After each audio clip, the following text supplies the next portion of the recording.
Okay, the song that has no leader goes wrong. The song that has no leader goes wrong. And the food that is in the mouth is not yet in the belly. Listen to this carefully. The food that is in the mouth is not yet in the belly. And a fully grown up tree cannot be bent into a walking stick.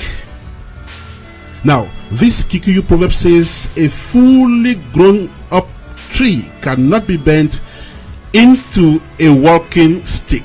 Good morning and welcome to the 73rd episode of African Cocktail, coming to you from Africa Radio.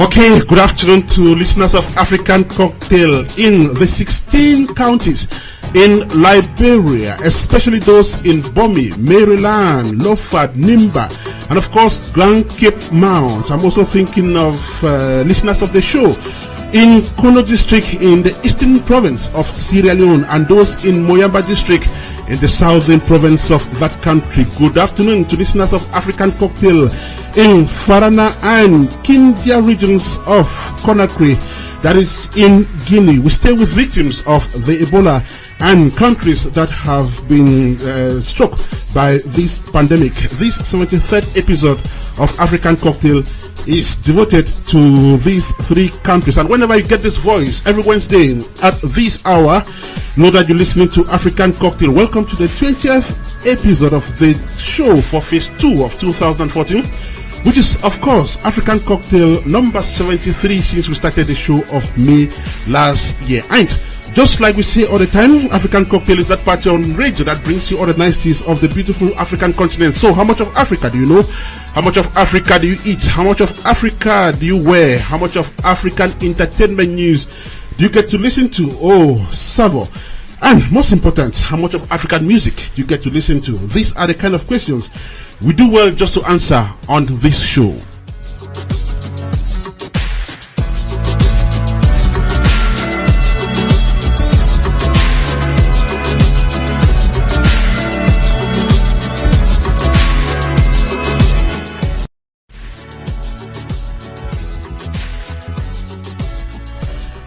African Cocktail is the best values of Africa you can ever think of. And in this 73rd episode of the show, a tsunami hits Burkina Faso's biggest office of the land as President Blaise Compaore gets a mighty fall. Compaore is experiencing the 6th day from the prestigious Ouagadougou presidential palace, in which he has been tenant for 27 years.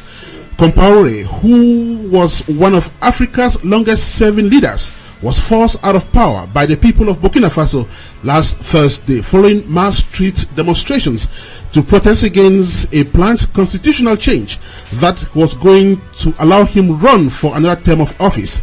What is the political meaning of this mighty fall to Burkina Faso, West Africa, and of course the entire African continent? Our resource person number 1 or number 2, Souleyman Kouyate, analyzes the current political situation in Burkina Faso, as well as the death of the president of Zambia, Michael Sata. That will be in this edition of African Cocktail, so don't go away.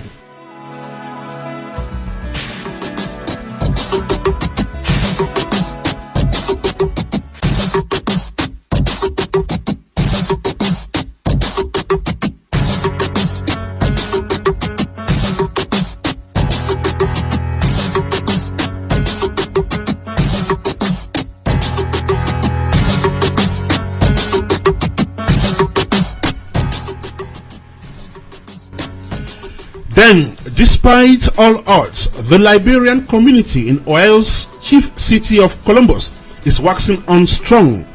The Liberians in Columbus Incorporated, known by its popular acronym as LICI, is pursuing its goals and poised to achieve them. This is noticeable by the commitment of its members and the visible growth of LICI, even in the face of serious health crisis back home in Liberia. Now, for how long has LICI been existing? What strides has it made? And the people running the organization, its projects, and lots more are some of the things Comfort Kenneh will be telling us in this episode of African Cocktail. The president of LICI is accompanied here by her Secretary General, and they will be telling us more about that organization. They are our studio guests in this episode of African Cocktail, so don't go away.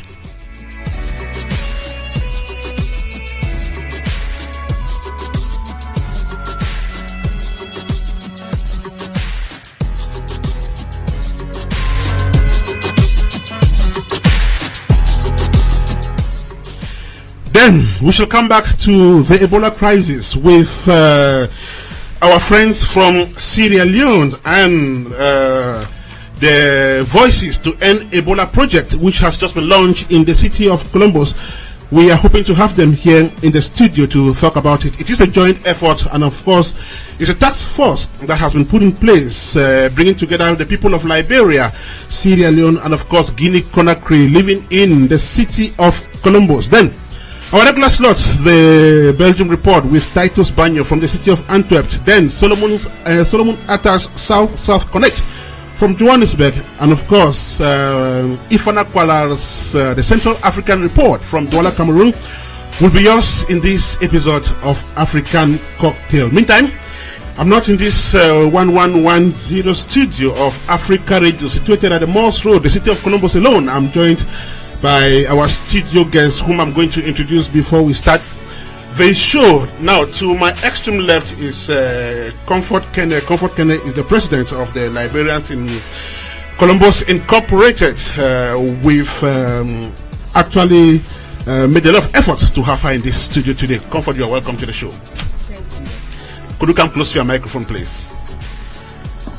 So, how are you today, Comfort Kenneh? I'm doing great, thank you. Now, Comfort Kenneh is the president of the Liberian community here in the city of Columbus, like I said, and she has joined us here to talk about that association and, of course, the efforts they are making as far as Ebola is concerned. She's joined by her Secretary General. Could you just give us your name, sir? Alpha Tonghor. You're welcome to the show. Thank you very much. So, how are you today? I'm doing great. Could you come closer to your microphone? I'm doing great. Okay, you've just joined Comfort Kenneh to talk about LICI in this edition of African Cocktail. We have two other Liberians. This one's artists. It is always said that in every difficult situation we need to say thank God, and then there is a softer side of it. So we have two artists here in the studio. To my extreme right, his name is Kaikpai, right? Come close to your microphone, please. Kaikpai. Yes. So how are you doing today? I'm fine. Kaikpai is a film producer, and I hear you are also a musician. Yeah. What kind of music do you do? I do African music and African reggae. music? And reggae. Reggae. That's interesting. Okay, we are going to have time to talk about that. Next to you is Josephine Shilling. Josephine Shilling, how are you doing today? I'm doing good. You're welcome to the show. Thank you. Josephine Shilling is a gospel artist, I guess. Yes, I am. And she doubles as an actress. Yes. Okay, and she's one of the actresses who is starring in Man Business Heart in America, which is a film which will be launched this weekend, and it is produced by Kaikpai, who is with us here in the studio. So, Josephine, you are welcome to the show. Thank you very much. Okay, gentlemen and women, welcome once again to African Cocktail. You are the guests in this edition of the show, and we are going to have time to talk about the Liberian community and the kind of things we do, which your association and your community does to promote development, not only in here in Columbus, but also back home. Okay, my name is Ernest, Kanjo, regular host of African Cocktail, asking you to sit back, relax, and of course enjoy every bit of what we shall be presenting to you this day on African Cocktail. But then we have the tradition of beginning this show with prayers, because it is thanks to God that we are able to make it. And whenever we have hitches, God steps in. Just like this morning, we had hitches with the internet, but then through God's intervention, we're able to make it. So we are going to bow down our heads, wherever you are listening to us at this moment, and say thank you, God. And we're going to do that with this gospel piece by Janet Otieno titled Ntafute.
Mungu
anainua watu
Okay. Thank you so much, Janet Otieno. Janet Otieno is a gospel artist, Kenyan by nationality. We had her in this studio a couple of weeks ago. She is currently sojourning the United States of America. She should be in Texas now, pursuing her tour here in the United States of America. Meantime, for those of you just joining us, we want to say welcome on board the 73rd episode of African Cocktail, which is beginning a little late because of some technical issues we had here, but then we've overcome them and everything is in order. Our guests are here in the studio. Comfort Kenneh is the president of the Liberians in Columbus Incorporated. She's accompanied by her secretary general and of course two artists from Liberia. We are also hoping to have the Sierra Leoneans who will be telling us about an Ebola drive which takes place in the city of Columbus on Friday. Okay. Our correspondents are also on standby. We have one in Douala, Cameroon, one in Antwerp, Belgium, and of course, Souleyman is in Johannesburg, South Africa, ready to file in their regular weekly reports. Let's begin with music, then we brace to start talking with our guests in the studio.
Okay, our musical rights begin from the Democratic Republic of Congo with Olus Mabele in that beautiful one titled Malade Atah, a beautiful piece that was released in 1989.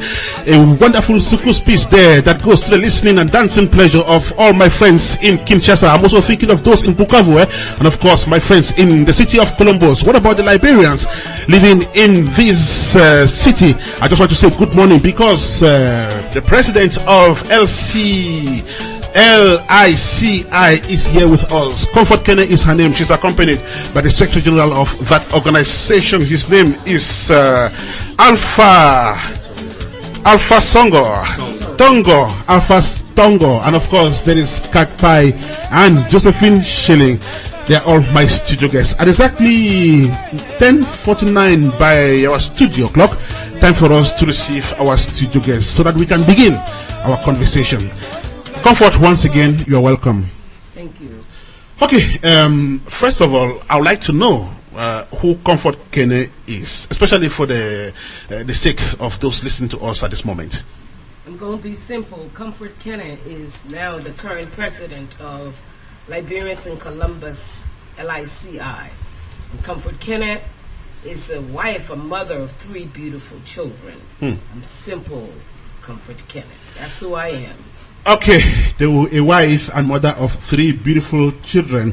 Tell me, that's not all. How did you get into community politics? I call it community politics, like wanting to be at the helm of a whole community. It's a very big community, I must assure you. Well, I started off observing the community and participating in different events that the community had over the past years. But at the time, I was involved in my school activities in which I was officer, and that kept me very busy. Once I got out of my alumni association, I decided it was time to commit to the community and give back to the community in which I lived for more than 20 years. Right. Okay, we are going to come back to that when we start talking about LICI. Let me turn to the person next to you, Alpha Tonghor. Once again, you're welcome. Thank you, thank you. And who are you? My name is Alpha Tonghor, a community member, Right. community businessman here in the city of Columbus, and have 2 beautiful children Right. and a wife, and just a simple guy. Right. And from what part of Liberia do you hail? Nimba County. Limba County. At Crawford, what about you? Montserrat County. I'm from the city. Right. That's beautiful. Next to you is Josephine Shilling. Josephine, from what part of Liberia are you? I'm actually from Bento, Bento. Bensonville, Right. the Congo settlement. Okay. How far is it from the capital, Monrovia? Well, it's probably like an hour or 45 minutes. Yes. Right. And could you just explain your family background, Josephine? Well, my name is Josephine Shilling, and I have 2 beautiful girls. And my family are from Bento, and I'm Pellet. Right. Then let's talk to Kaikpai. Yeah. Kaikpai is an artist par excellence. He always wears a white smile. So, Kaikpai, tell us more about you. Well, my name is Kaikpai once again, and I'm an artist in the community. And many people call me Papa Africa because I'm the cultural ambassador Right. of Africa in this community. And because I believe strongly in my culture, the African culture. So I've been here over 20 years sharing the culture, African culture, arts, and music in the state of Ohio. Right. So, could we just know a little bit about your educational background? Well, first of all, I graduated from the secret society, which we call the Porous Society when I was a kid. And that's how I got into the cultural arts programs. And then went to school, Peter Harris, and went to different schools, not only one school, a lot of different schools. And traveled to Europe and then here in America now. Right. Comfort, what did you study in school? University? Yes, I studied business administration. Business administration. And how is that having an impact on the kind of life you live now in America? I think because of my background, we are, as a community and as leader of this organization, we're running this organization as a business. And so we've seen a lot of changes in the things we do and the reporting we do to the community because Right. we've put in the things I've learned in school. And Alpha, business administration too? Yes, I have a bachelor's in business and marketing and a master's in finance and marketing. Now, let me turn back to Comfort. I remember you became president of Liberians in Columbus, Inc. In the last quarter of 2013. Prior to that, you held another position in the executive body of that organization. And you must be well versed with this organization. Now, for the sake of our listeners, could you just tell us when LICI went operational and what are its missions, and vision? Okay. LICI was really founded in 1986 by a group of students here in Columbus. And because of the growing population of Liberians in Columbus, they decided to form a student group. And this was to address the issues pertaining to the welfare of Liberians in Columbus. And LICI is a cultural, educational, and humanitarian organization. And its goal is to unite Liberians in Central Ohio and to form a stronger community, trying to bridge the gap between social, educational, economic, and religious differences. Our vision is a big one. Our vision is to be one of the strongest social services organizations in the diaspora. Right. That is our vision. If my memory is not failing me, I quite remember that one of the first things you did when you came to office was organizing census. What was the result d'etre of this exercise? And when you did, just how many people did you find out that, how many Liberians did you find out that live in the city? I'll tell you this, we had the census, it was for twofold. It was one, to count the number of Liberians in Columbus and to design programs to meet the needs of our community. Right. But the census was the baby of Alpha Tonghor, so I'm going to let him talk about the census. Right. Alpha, and are you sure you counted everybody? No, the census is an ongoing project. It was something new to the community, something that the community had to get used to. So we broke it down into phases. The first phase was to educate the community, the importance of the census. So we spent about the first quarter of our term just educating them, asking for some key data that we later on analyze. Right. Some of the information that we're asking were a little sensitive, so we had to basically educate them the importance of this document. It's ongoing. We're still collecting data and we're still analyzing those data as we move forward, but it's an ongoing project. But I think it is really interesting to know how many Liberians live in this city, approximately, because I know children are being born on a daily basis. So could you just know the size of your community? The community is huge. Right now, as we speak, we've counted over 500 households. Right. So each one of those households have an average of three to five individuals living in those households. So we're still working on the numbers. There are Liberians within the community that don't participate, that don't come to active programs. So we're still reaching out, creating the awareness in order for us to get an accurate data in terms of how many Liberians within the city of Columbus or Central Ohio. Right. Comfort, 500 households means that there are quite a good number of Liberians living here, at least for those that have been counted. Now, do you have all these people coming to LICI and registering as members? That too is an ongoing process. Last year, we were very lucky. We had a lot of our individuals register last year because it was an election year. Right. This year, we're getting our folks to come on board and register. The registration for LICI is to pay an annual fee of $50. And so we have a membership committee that is working on getting these members registered. Right. And so that they are active participants in the things that we do here in Columbus. But do people show signs of interest in this organization? I would say yes. I'll let Alpha talk about that because he's on the ground talking to people every day. Right. In terms of morale, we've seen morale increase drastically since we took office. We've been getting a lot of active participation from members who never participated. There are members of our community who haven't participated in years, but we see them coming out to community meetings. We see them coming out to other sub-organizations fundraising, and we've seen like morale increase within this community, and that's something we continue to emphasize, something we'll continue to let the community, like, we need active participation for each one of our community members. Right. Active participation is always the goal of every association that has development at the back of its mind. Okay, let me turn back to the artist, Kaikpai. Before we talk about the movie you are about to make public, I would just like to find out, are you an active member of LICI? Yes. How active are you?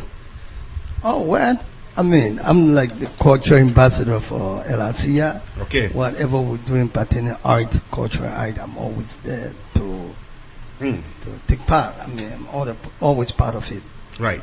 And I understand LICI is going to accompany you to launch the movie, which is at the verge of being made public this weekend, Man Business Heart in America. It's directed by Stanley Quina and produced by you.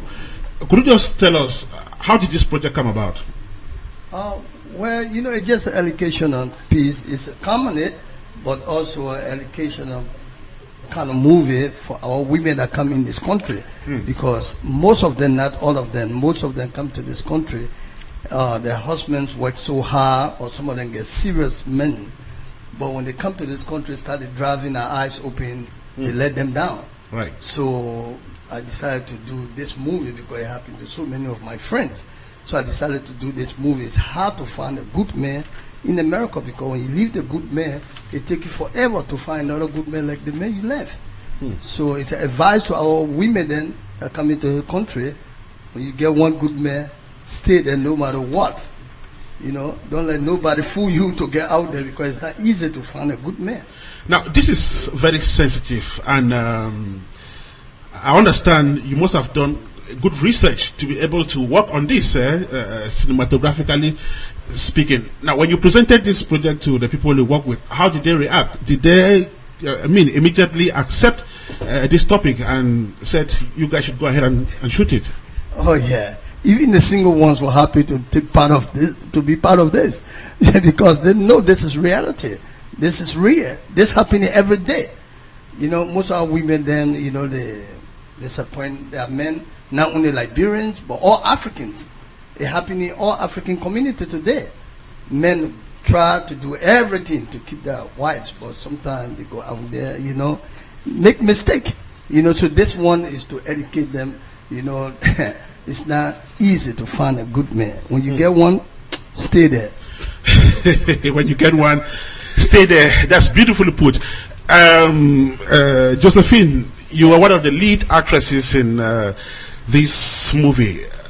The first question I'm going to ask you, why did you accept this script? Because it's not every script that every actress accepts.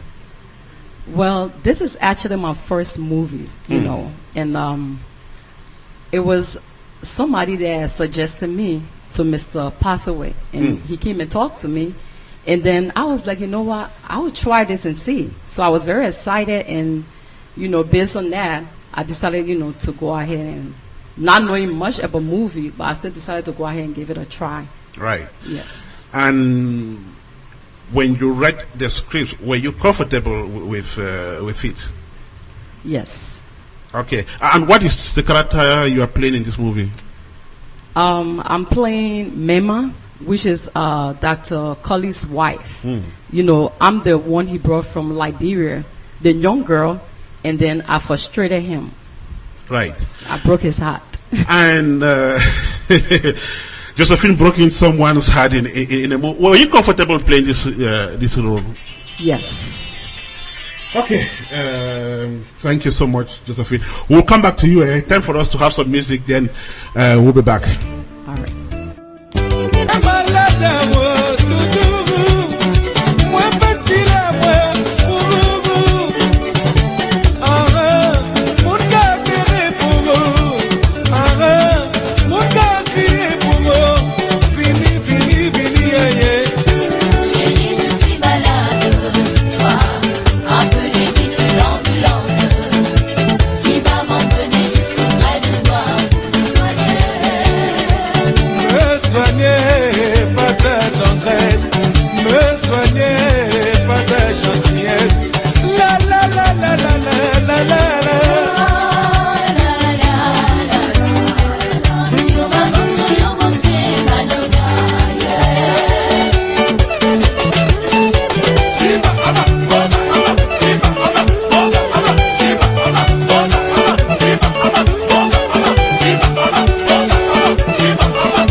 Belle chanson d'Olis Mabele, une chanson qui a fait bouger nos secousses et la musique congolaise.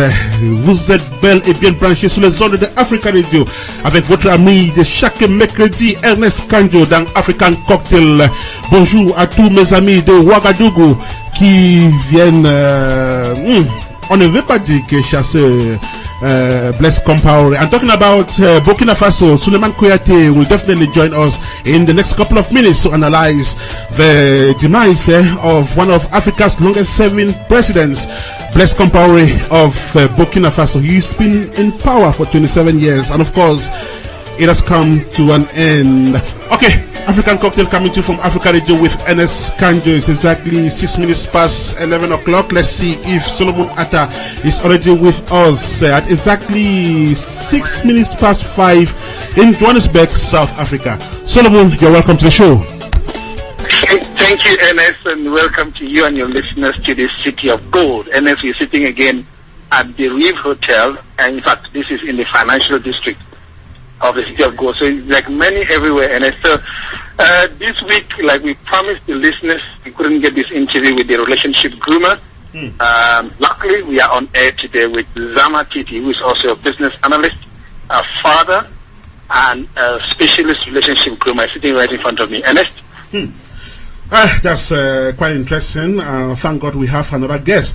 We're sorry for the technical issues we had at the start of the show, and I want to say thank you so much, Souleyman, and thanks to your guest for his patience. So, what is happening in our Johannesburg mini studio? Souleyman, back to you. Thank you, Ernest, and welcome to our mini studio again. I'm sitting with Zama Titi, who works for a big financial institution. Zama, welcome to the studio. Thank you very much, gentlemen. Okay, Zama, we're going to go straight into it. I'm going to be grilling you today about this. What is relationship grooming? Relationship grooming is an art form that's carefully balanced between, I would say, a family psychiatrist and your typical friend on the street. Which is a lot of experience in relationship grooming. So hence I coin the term relationship grooming. It's quite a new term, but everyone that is an adult will be in a relationship. So, but why do we need grooming? I think it's evident. Since '94, the stats are out there. The family unit, especially divorce amongst black professionals, has been up on the rise year on year. And to say that there's a need for it is an understatement. There's actually a huge gap that needs to be filled. There's a void. Are we drifting, Zama? You're making me very worried now, and our listeners might be. Are we drifting towards a really heightened therapy society? We're not drifting. I think we're just not coping very well with the tools of society that we have at the moment. There's a lot of things, social media that are playing into it. The ever-growing middle market, the introduction of black people into enterprise marketing, into workforce, into professionalism, the ever-growing appetite of our westernization. So there's a lot of factors that go into it. You know, the losing of our identity, not as tribes, but it's just pure African. You know, so as our family unit is becoming more and more involved, we never had gone back and actually fundamentally looked at what forms part of it. I see what puts the cracks in our relationships. You know, are we spending time with our children? Are we communicating effectively with our people? I'm going to say, I don't want to say spouse. I'm going to say life partner. You know. Are you talking directly with your life partner? This problem is fundamental across board. Straight, gay, heterosexual, everyone is having this problem. So you're not immune just because you're gay. No, they're having this problem. They're also divorcing as well. So the problem is there, outside. Okay, I know that I want to ask you something. What is your motivation to protect and do relationship grooming? I mean, like, where is this coming from? Is it from a personal experience, or where is this really coming from, deep down? My personal belief is deep rooted in the relationship that I have with my wife, Abisa. I think she's listening on.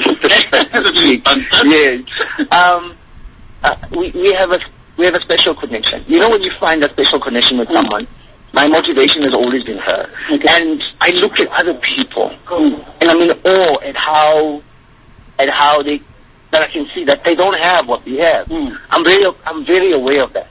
And my nature of trying to share, I'm a very nurturing person. My full name, by the way, is Mukol. Which is, I'm trying to always bring peace in the process. So I was born to try to bring peace, a peacemaker always. And I always want to share my life experience with other people.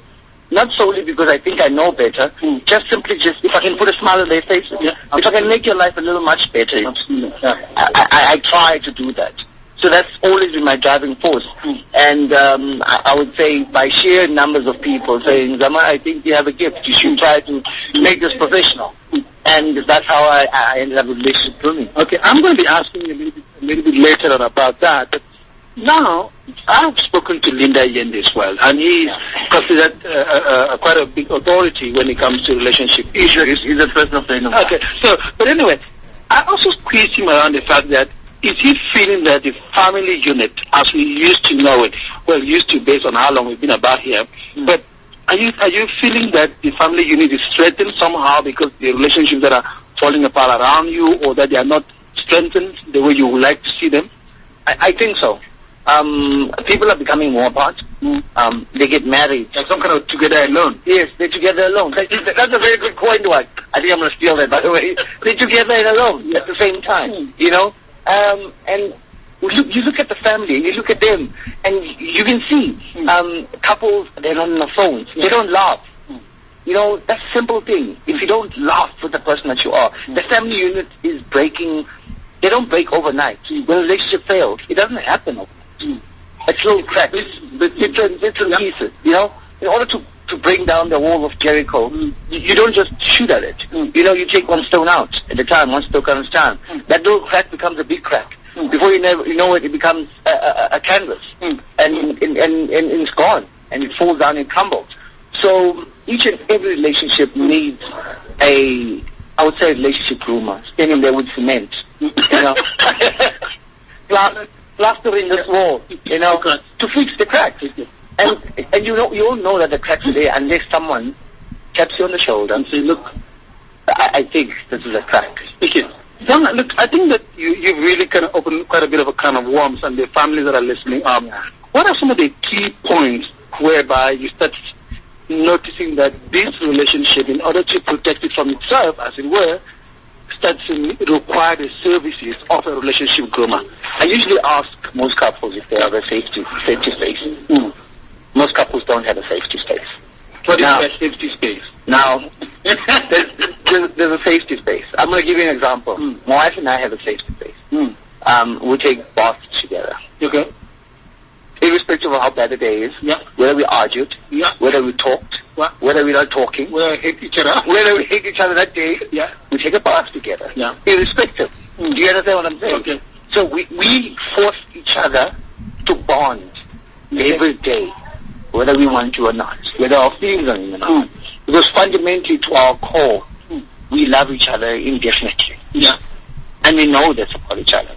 So now, in the midst of everything and the rush and trying to break through and trying to find this and that, trying to hustle, trying to do this homework for kids, you know, you forget this. And this is where the cracks start to show. You understand?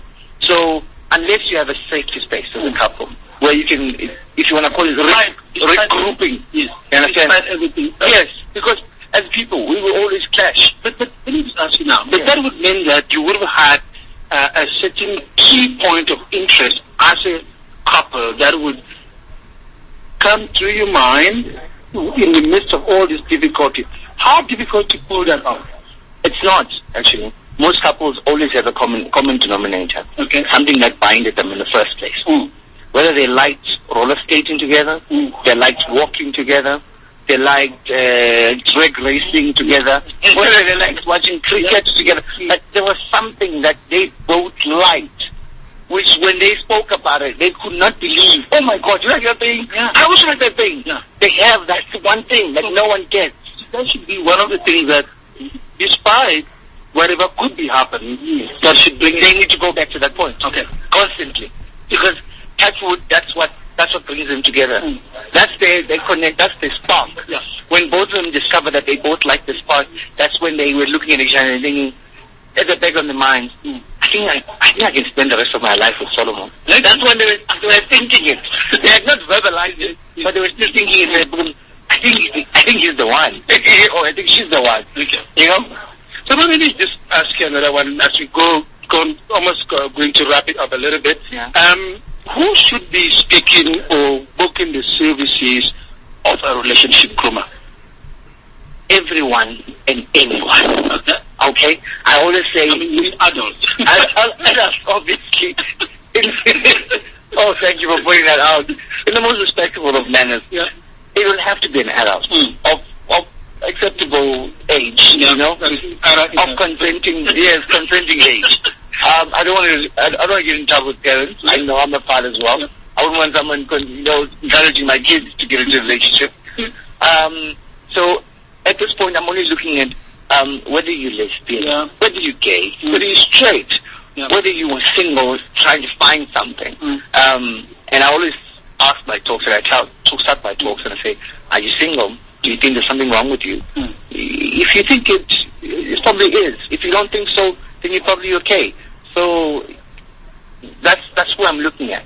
This is a married couple. This is a couple that's living together. This is a couple that's planning to get married. This is a couple that's not married and have children, and they want to get married. This is a couple that's fighting with each other.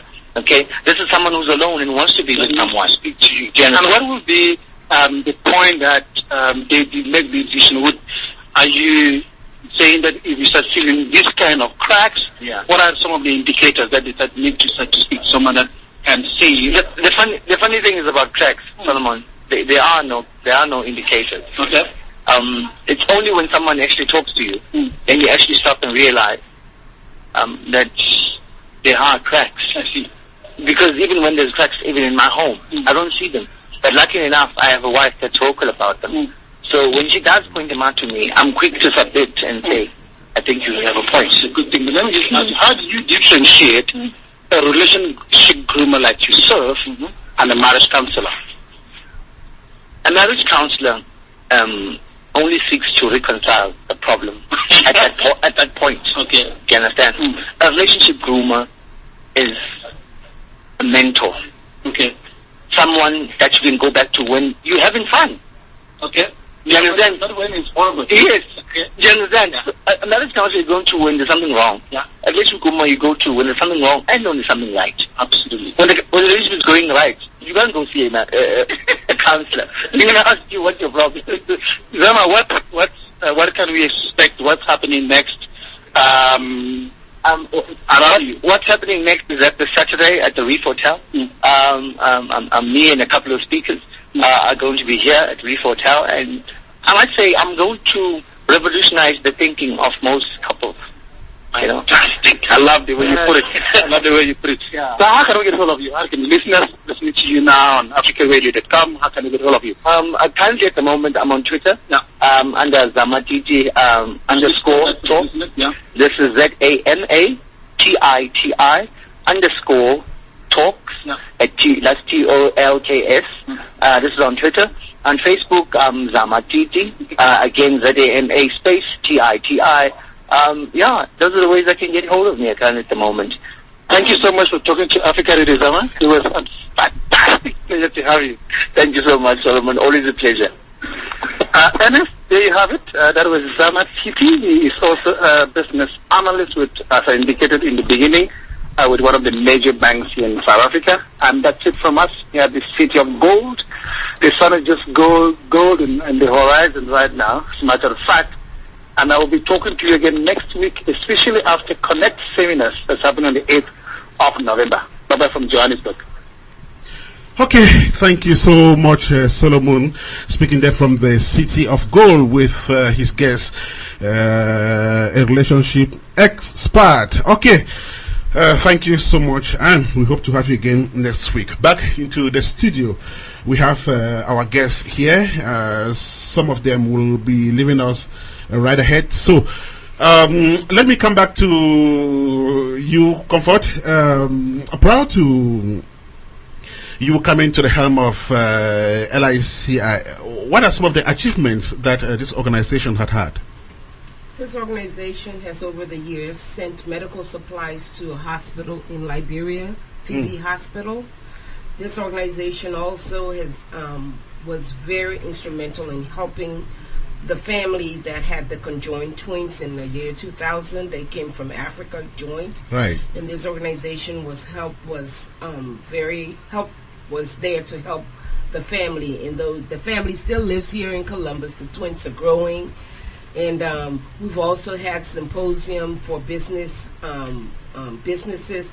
The Chamber of Commerce have come just to expose our businesses and try to give them some good business techniques so that their businesses can thrive in Columbus. Now, every leader comes on board with change in their mind. What do you think has changed so far?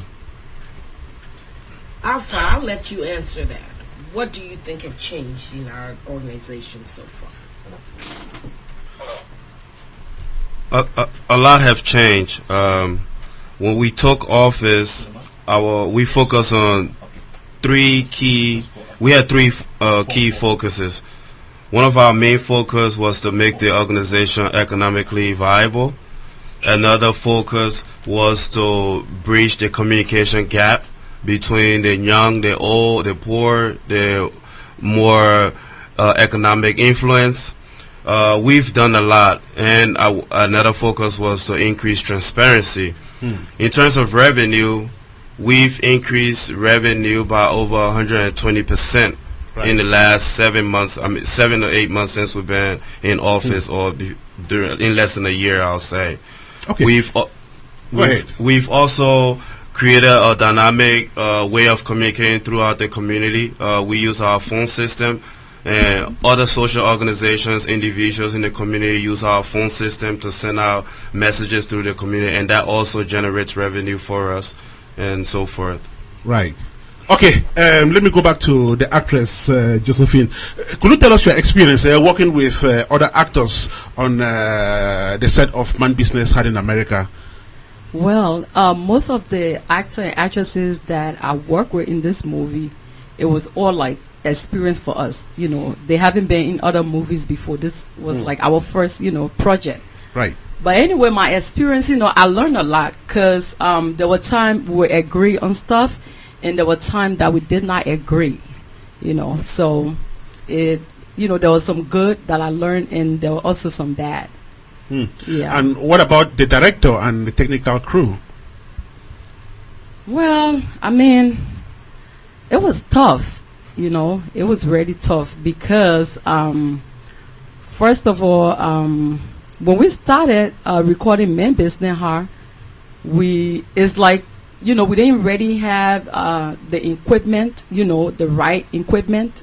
But then afterward, Mr. Stanley Quina took over, and then, he just picked it up from there.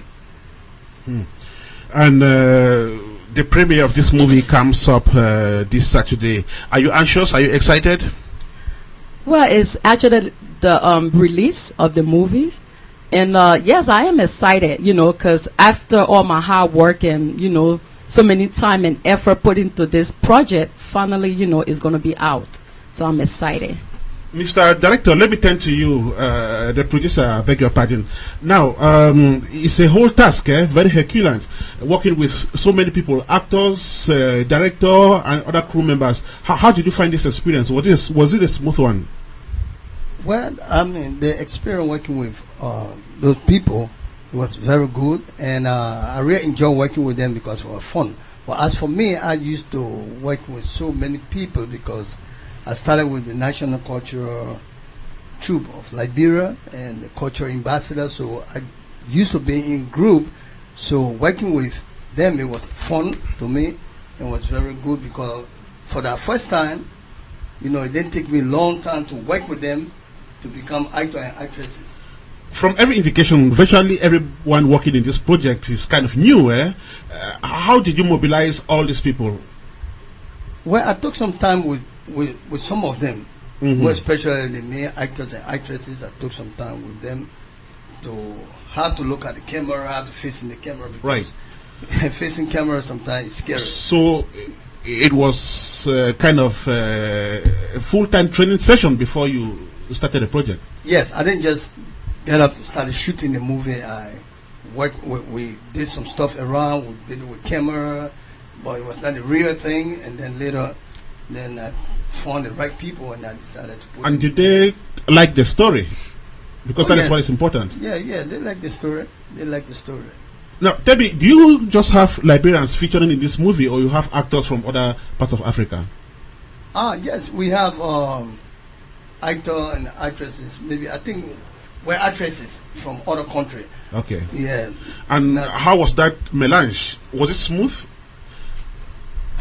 Oh yeah. Especially when you have Liberians who speak like Liberians, Kenyans speaking like Kenyans, and so on. How did that flow? Well, it flowed right. You know, Africa is Africa. You see, so it flowed right, and it was the right thing we did. You know. Okay. Josephine, tell us about your movie career. You say you are just about to get into full-time acting. What motivated you to get into movie acting?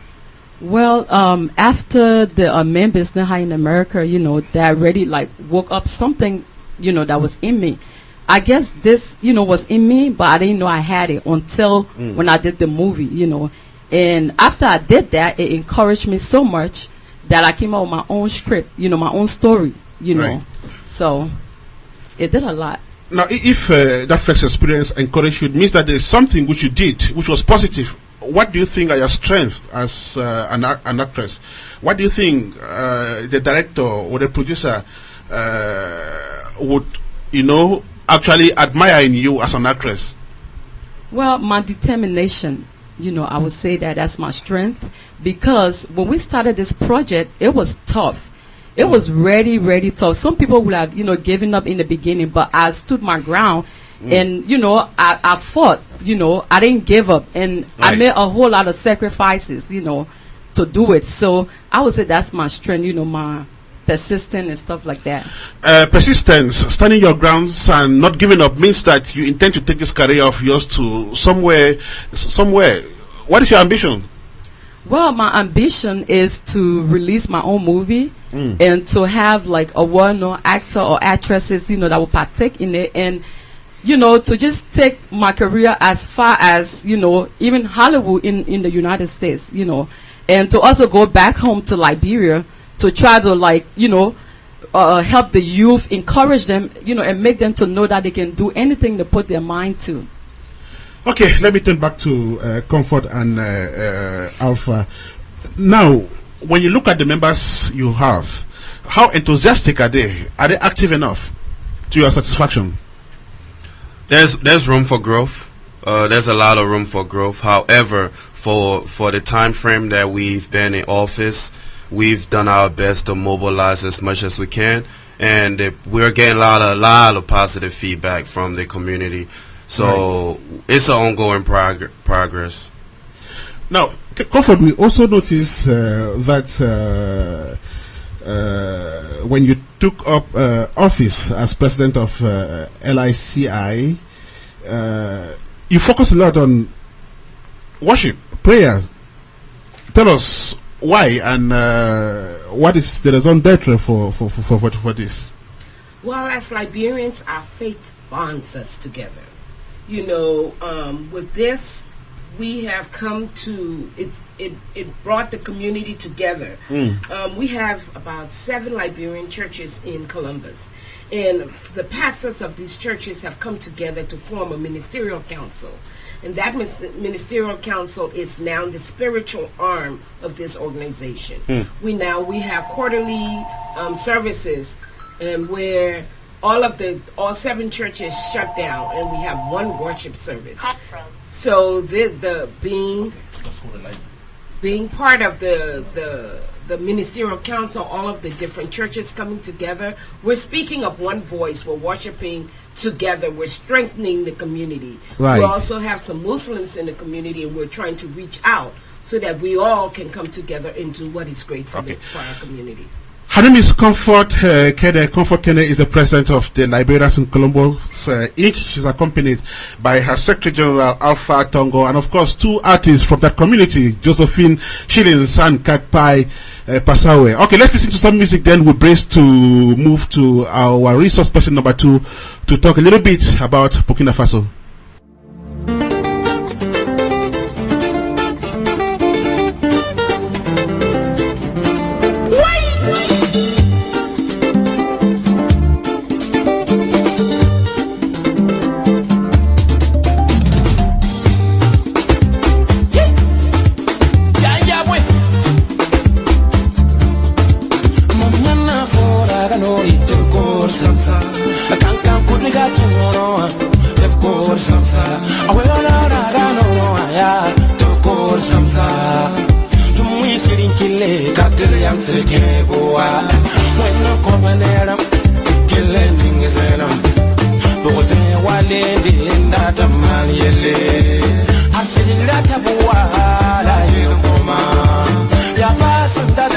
And that one is titled Yombo, is by Flobby.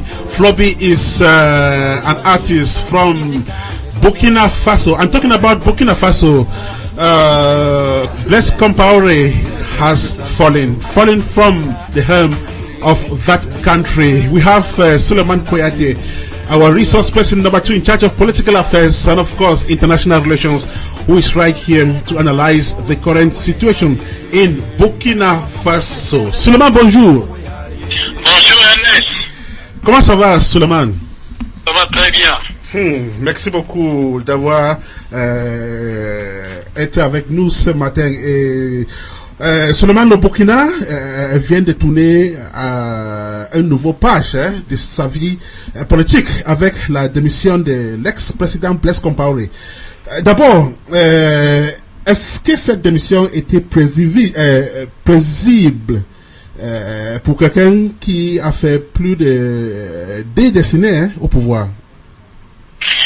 Bon, Ernest, ça dépend. La démission n'était pas vraiment prévisible, mais son départ, certains analystes pouvaient prévoir son départ. Pourquoi? Parce que pour 2 raisons.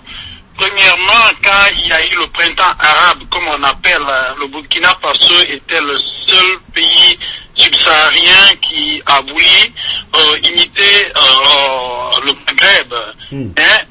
Blaise Compaore, il a réussi à cadrer ce mouvement. Et après ça, il y a eu une mutinerie, les militaires se sont soulevés, il a réussi à cadrer ça aussi. Donc pour un analyste bien informé, qui aurait pu dire que on l'attendait au tournant, que les choses pouvaient revenir tôt ou tard. Donc pour moi, c'était pas, sa démission était une surprise, mais un soulèvement contre lui qui a causé son départ n'était pas une grande surprise pour moi. Oui. Bon, comme tu viens de dire, dès que Blaise Compaore a démissionné, l'armée a pris le pouvoir et le peuple burkinabé a réagi violentement. L'armée, par la voix de lieutenant-colonel Zida, a quand même dit qu'ils vont mettre en place un gouvernement de transition. Que peut expliquer cette manière de prendre le pouvoir trop vite que l'armée montre chaque fois qu'un homme fort en Afrique tombe? Bon, je crois que parce que l'armée a les armes, donc ils ont souvent le dernier mot quand il s'agit de confrontations, quand il s'agit de bras de fer. Mais ce que nous devons savoir, aujourd'hui, en 21e siècle, cette procédure de prendre le pouvoir est en train de prendre fin. Aujourd'hui, la force est dans les mains de la population, de la masse publique. Donc c'est cette même masse qui a dit non à Blaise Compaore, qui est aussi un militaire. Donc les militaires ont voulu prendre la relève, mais cette même masse populaire a refusé. Donc comme on voit aujourd'hui, ils sont contraints de rendre le pouvoir. Moi je ne doute pas une seule seconde qu'ils vont rendre le pouvoir parce que la population ne veut pas. Et la communauté internationale s'active. Au moment où je vous parle, il y a les représentants de la communauté internationale et de l'Union africaine et de la CEDEAO, je veux dire, qui sont en train de faire des consultations avec le lieutenant-colonel Zida. À sa part, l'opposition a commis aussi ce que quelques observateurs appellent une grande bêtise, avec 2 leaders, Serran Serame et Kwame Logue, qui s'en vont à la radio comme ça pour annoncer qu'ils sont à la tête du pouvoir.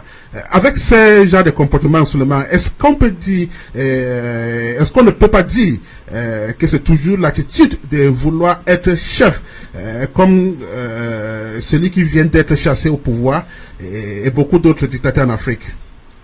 Exactement, Ernest, on appelle ça coup d'État. C'est quand quelqu'un s'empare de la radio et fait un discours avec des gens en armes derrière lui, c'est ça on appelle un coup d'État. Mais malheureusement, entre les militaires, il n'y avait pas de consensus, donc il y avait 2 camps. Donc les 2 camps, malgré tout, ils ont fini par s'entendre sur le lieutenant-colonel Zida. Mais ce qu'ils n'ont pas calculé peut-être, c'est l'expression de la masse, l'expression de la population qui ne veut plus de pouvoir militaire au Burkina Faso. Donc c'est ça, l'Afrique est en train de se libérer des pouvoirs militaires. Donc le cas burkinabé est un exemple palpable pour ça. Donc ces coups d'État vont finir bientôt en Afrique. On a vu Blaise Compaore jouer le rôle de médiateur dans plusieurs conflits politiques en Afrique, en Côte d'Ivoire, au Mali et dans beaucoup d'autres crises. Pourtant, chez lui, ça n'allait pas. Est-ce qu'on peut dire qu'il prétendait seulement être un donneur de leçons alors qu'il n'était pas un bon exemple lui-même? Mais on savait tous que Blaise Compaore n'était pas un bon élève de la démocratie. C'était pas quelqu'un de bien. Il donnait des leçons. Il donnait pas des leçons. Tout ce qu'il faisait dans l'Afrique de l'Ouest, c'était sous la main, c'était sous couvert la main de la France. Et la France, c'était le pion de la France. C'est la France qui l'utilisait. Mais comme on sait, les puissances occidentales, quand ils ont besoin de toi, ils ont besoin de toi. Mais quand ils n'ont pas besoin de toi, ben, c'est fini. Parce que François Hollande a envoyé un message à Blaise à l'approche de cette consultation qui voulait changer la constitution pour qu'il se présente. François Hollande l'a envoyé un écrit pour lui dire qu'il était temps que lui aussi parte. Donc il n'a pas voulu comprendre, il a voulu forcer. Finalement, la population a essayé la l'a obligé à quitter. C'est la France même qui l'a aidé à s'exfiltrer pour aller en Côte d'Ivoire. Donc c'est un peu ça. Ce n'était pas un bon élève de la démocratie, seulement il était le pion de la France, de la puissance coloniale. Et Souleyman, que peut être la signification de cette chute de Blaise Compaore dans la vie politique de Burkina Faso, l'Afrique de l'Ouest et l'Afrique en général? Bon, au Burkina Faso, pour le moment, comme tout n'est pas encore fini, il y a encore des tractations pour la transition. En tout cas, moi, je suis optimiste parce que la démocratie, quand la démocratie s'installe malgré tout, je crois que c'est quelque chose de bien, c'est du progrès.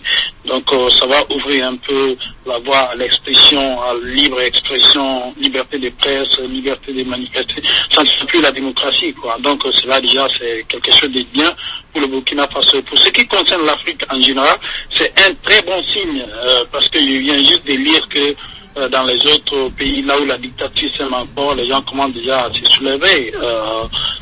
Brazzaville, Tchad, Brazzaville, les opposants ont fait une réunion et puis ça a été dispersé, mais ça n'empêche, je sais qu'ils vont revenir encore parce que la leçon est donnée, les autres se sont rendus compte que c'est possible. Donc ça va être une leçon pour les autres pays là où il y a encore la dictature. Est-ce que l'actuel conflit, après ce départ de Compaore, est le résultat de ces leaders africains qui s'éternisent au pouvoir, comme c'était le cas en Côte d'Ivoire, en Égypte, en Tunisie et bien d'autres pays? Est-ce qu'il y a des leçons à apprendre, Souleyman? Exactement. Vous savez, un dictateur, souvent il se croit invincible, il se croit qu'il n'y a pas moyen de le faire sauter. Et ils ne préparent pas souvent leur succession parce qu'ils pensent qu'ils sont là à vie. Ils ne veulent pas quitter, donc ils ne préparent pas quelqu'un. C'est la démocratie, tu sais que tu es là pour un certain nombre d'années et avant ça tu vas préparer ta succession. Vous savez, mais la dictature, c'est pas ça. Et malheureusement, quand ils chutent de façon imprévisible, et ça crée beaucoup de chaos. C'est ce qui se passe au Burkina Faso, c'est ce qui s'est passé dans les autres pays comme vous avez cité là, Ernest. Malheureusement, c'est ça. Beaucoup de leçons à apprendre. Et Souleyman, une autre actualité au continent africain, c'est la mort du président de la Zambie. Michael Sata est mort au début de la semaine passée suite d'une maladie. Voici encore un chef d'État qui met comme ça au pouvoir. Comment avez-vous trouvé cette triste nouvelle, Souleyman?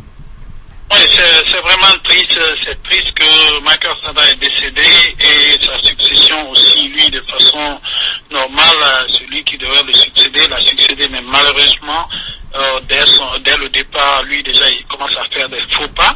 Des faux pas parce que avant même l'enterrement du président, il commence à faire des règlements de comptes qui causent déjà des troubles sociaux dans son pays. Donc c'est vraiment malheureux pour des situations comme ça, c'est vraiment malheureux.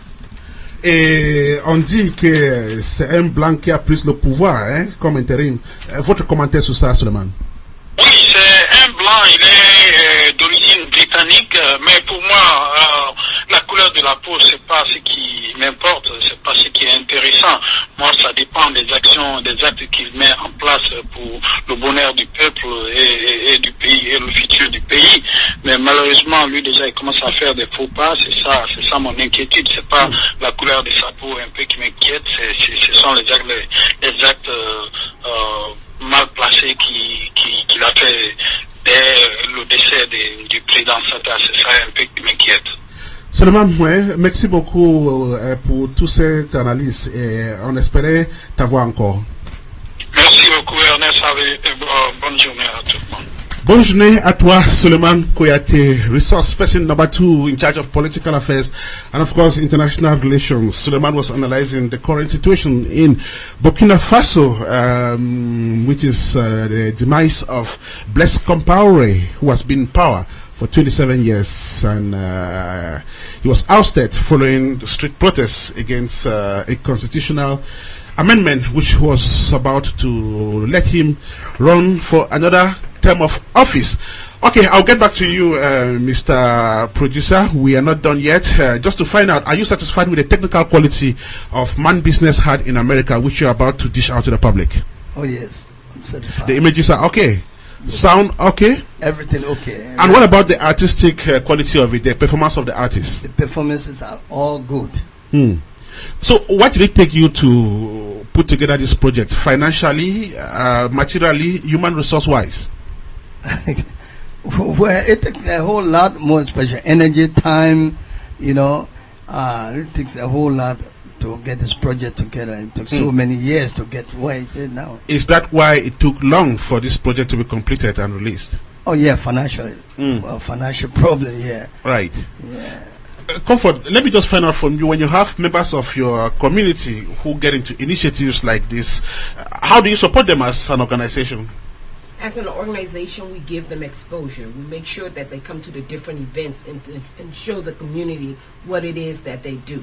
And then we do some advertisement for them. We talk to community leaders. We talk to other organizations so they can come out and see these community these artists in our community. Hence, Kaikpai is here today because we needed to give him the exposure. Right. So people know that we have great artists in the community. Kaikpai has also performed for different organizations here in Columbus. Right. That's why they call him. What do they call you, Kaikpai? Papa Africa. Papa Africa. Yeah. So we do everything we can, community-wise, and I think his event will be successful because we are promoting him in the community to make sure that this event is successful. Okay, when we come back to you, Kaikpai, we shall talk about that event before we close up the interview with you. Let me turn to the Secretary General of the organization. You are operating within a municipality that has a local government. What is the relationship between LICI and the Columbus local administration? Columbus have been, LICI have been working hard to build strategic relationships with community organizations within the city of Columbus. We're currently fostering a relationship with the Ethiopians Tawawali Social Services, which is one of the biggest African social services within the city of Columbus. We've been working with them closely. At our last quarterly meeting, we had the privilege of hosting the Ohio Department of Public Health Director, who came and spoke with his staff to speak with us about the Ebola outbreak and what our community is doing to adjust to it. So we've been fostering these relationships, and we're continuing to open doors of opportunities with our community and the city of Columbus. Okay, we shall come back to the Ebola outbreak and the efforts that LICI is making. But time for me to ask Comfort. You cannot run an association or an organization as big as the one you have without challenges. What are some of the loopholes that you face? Our organization, like every other organization, faces a lot of challenges. And one of our biggest challenges is dealing with personalities in different age groups. How do we bridge the gap? How do we get everybody to participate? And one of the things now, our major challenge, I'll say, is how do we reach out to the elders in our community? Because they have no transportation. Hence, we decided that we wanted to do a community center, Right. so that we can bring all of our people together. Our elders can be there and teach them about our culture, what they've learned, because we have Liberians here that have come here from the war, and we are separated from what we really do back home. We are separated from our true culture. And so by having our elders here, we can expose them, help them teach the younger generation on what it is we need to do. Right. So the challenges are great, but we're facing them head on, and we're getting a lot of good comments from the folks that we deal with every day. And we also ask, brainstorm, bring us your ideas. If we're wrong, help us to fix it. Those are the things, so that we work together as one, moving our community forward. Alpha, you always have people in the community who don't adhere to a community organization like LICI. If you have such people who are feet dragging, what do you think is the problem? Just besides, outside of the community, we as human, there are certain qualities in us that don't like certain progress, and the best we could do as an organization, that's what we've been doing, is to make sure we include everybody, get information to the masses as much as we can. Right. Eventually these people are going to come on board eventually, and we've been noticing it in the beginning, and now we've seen increase in attendance of all of our activities. Right.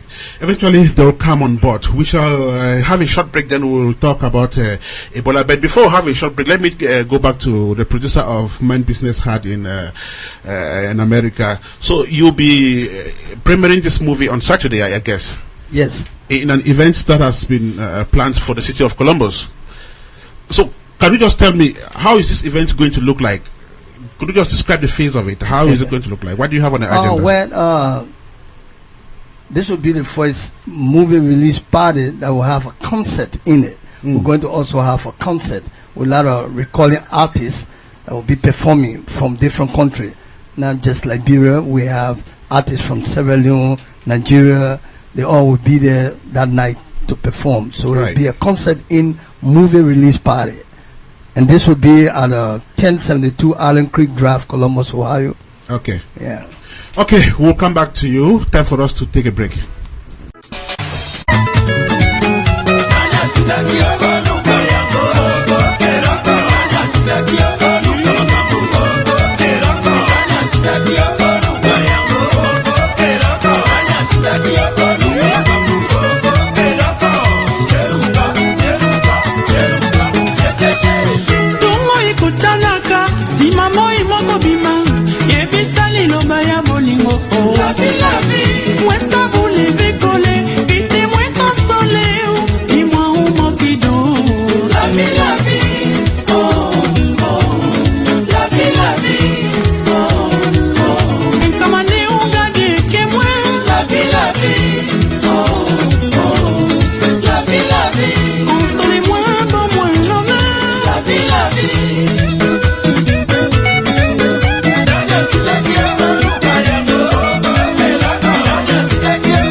We are still in the DRC, musically speaking, and that one is titled La Vie by Lucien Bokilo. Music of the yesteryears, but then music that still keeps the soul warm. This is African Cocktail number 73, coming to you from Africa Radio with Ernest, Kanjo, and of course Comfort Kenneh and Alpha Tonghor as guests in this edition of the show. They are accompanied by Kaikpai Passawe, who is producer of Main Business Hard. Main Business Hard will be launched in the city of Columbus this Saturday, November the 8th, 2014 at, they say Alum Click, but then the producer is going to tell you more about that. For those of you just joining us, welcome on board. Good afternoon to all of you listening to us from West Africa. Soon we shall be talking about Ebola and of course the drive which everybody is involved. Of course, we have to keep Ebola out of that continent. African radio and of course African cocktail.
And so this Friday, November the 7th, 2014, from 7 to 10 p.m., we shall be having an Ebola drive that has been dubbed Voices to End Ebola. Voices to End Ebola is a joint effort by the Liberians, Sierra Leonean, and of course the Guinean community in the city of Columbus. And so the event is going to be free. Come and donate to the victims of Ebola. Lots and lots of interesting items will be on the agenda. There will be free refreshment. There will be, it's definitely going to be a music concert as well.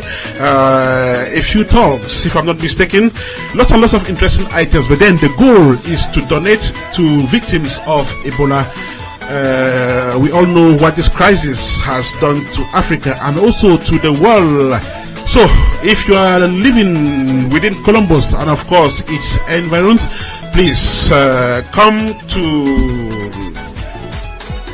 I'll get you the address in a short while. But then, Voices to End Ebola is taking place this Friday, November the 2nd, 2014. Okay, we get the address 1739 North High Street, 1739 North High Street, Columbus, Ohio. That is where the event is going to take place. It's an Ebola drive event dubbed Voices to End Ebola. Okay, let me turn back to our studio guests, Comfort Kenneh and the Secretary General of LICI, who have joined me here in the studio for this episode of African Cocktail.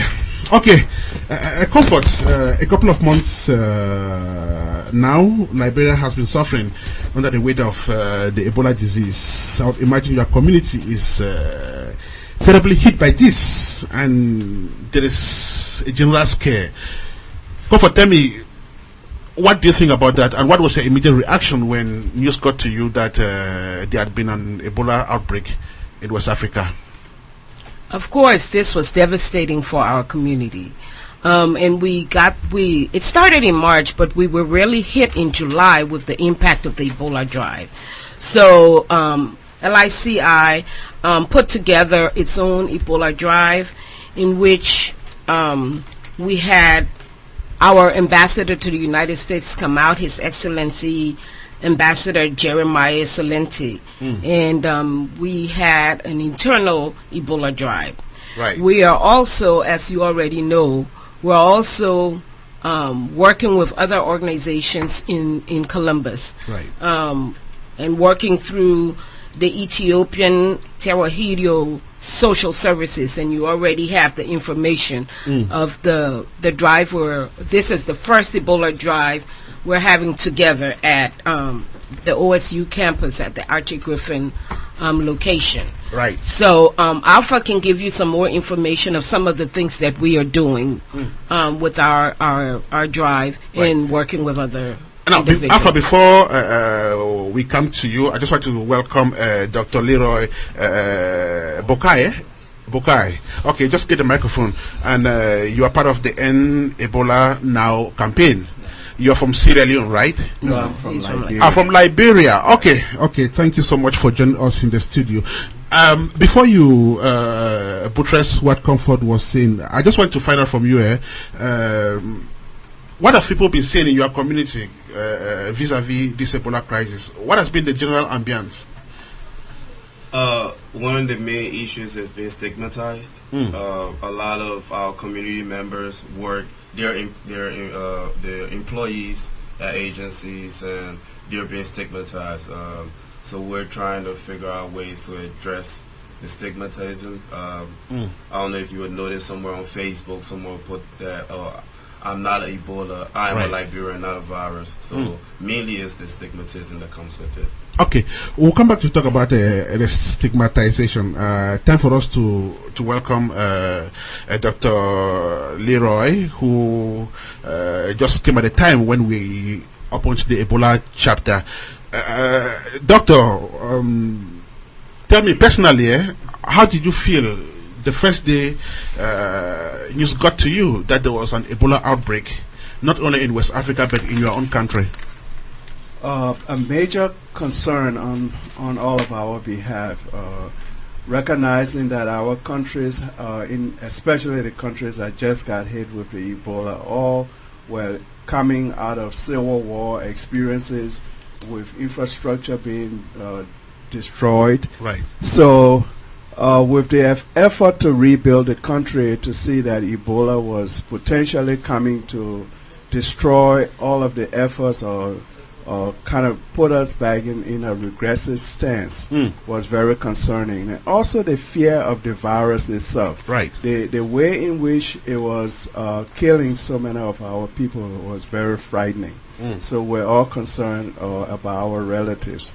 And unfortunately, I'm one of those who experienced the loss of two of my relatives. My niece and her husband happen to have died from this disease. My condolences, Doctor. I'm going to throw this to all of us because we have to set the precedence for this discussion. Now, prior to this outbreak, how much knowledge did all of us have about Ebola? Was it a problem to us?